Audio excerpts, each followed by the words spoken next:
Hi friends, this video shows how to do voice search.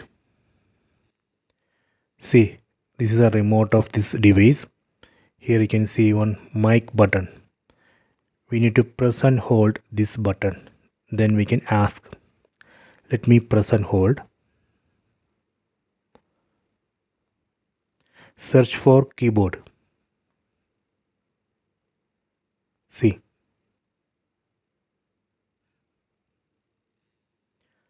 Let me search again. This time I am going to search for app.